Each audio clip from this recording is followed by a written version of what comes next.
जन्म जन्मांतरों के सुकृत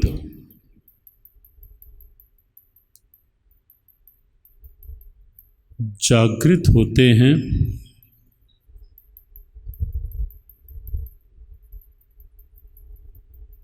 उसका परिणाम मनुष्य जीव शरीर है।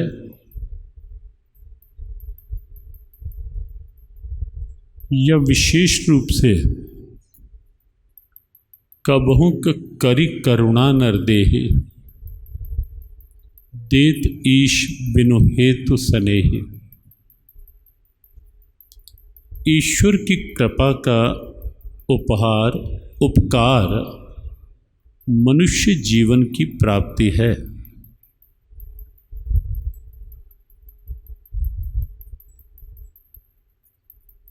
मनुष्य जीवन ऐसा जीवन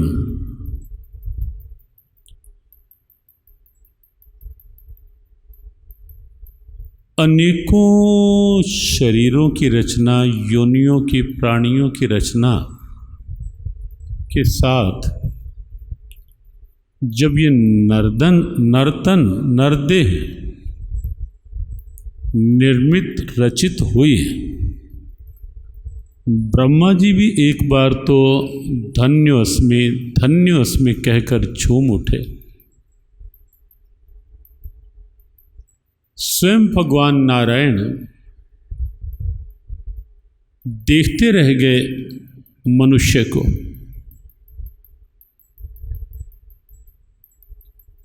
भगवान को भी विश्वास हो गया कि ये रचना ऐसी है जो सीधा सीधा मेरे तक अपनी पहुंच बना सकती है।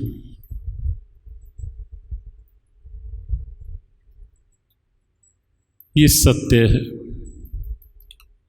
ये निर्विवाद सत्य है। और इस सत्य को हमें पावन गंगा तट पर बैठकर स्वीकार कर ही लेना चाहिए, कर ही लेना होगा कि मुझे ये अवसर मनुष्य शरीर का मेरे परमात्मा से मिलन के लिए, जिसने जीवन दिया है, जिससे जीवन मिला है,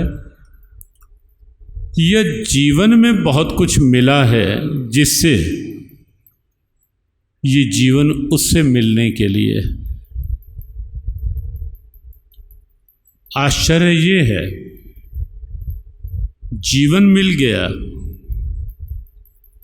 जीवन में बहुत कुछ मिल गया। इस जीवन में बहुतों से मिल लिया,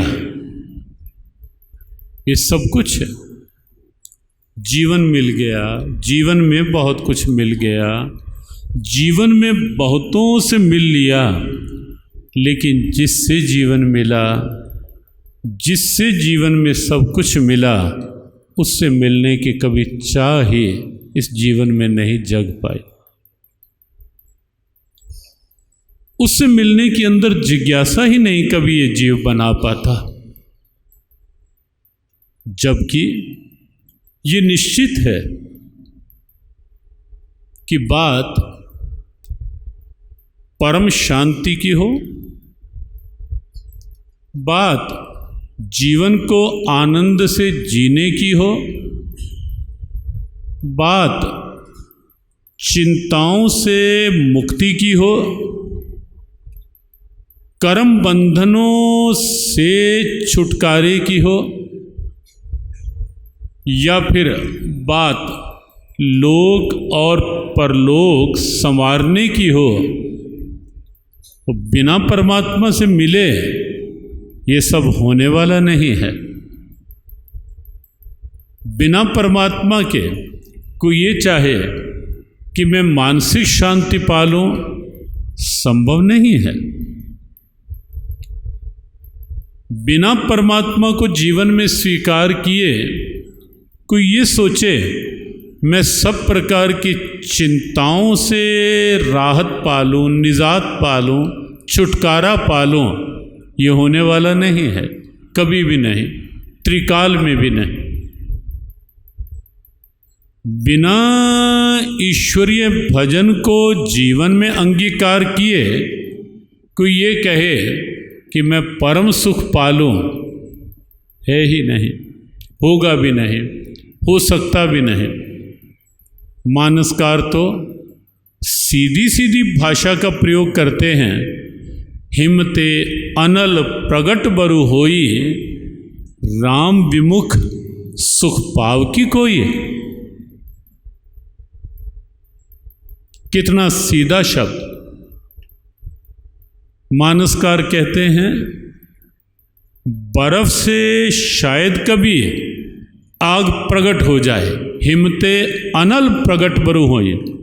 कभी सुना नहीं होगा कि बर्फ में आग लग गई हो या बर्फ में से आग निकल रही हो, लेकिन समझाने का ढंग, हिमते अनल प्रगट बरु होई, विमुख राम सुख पाव की कोई।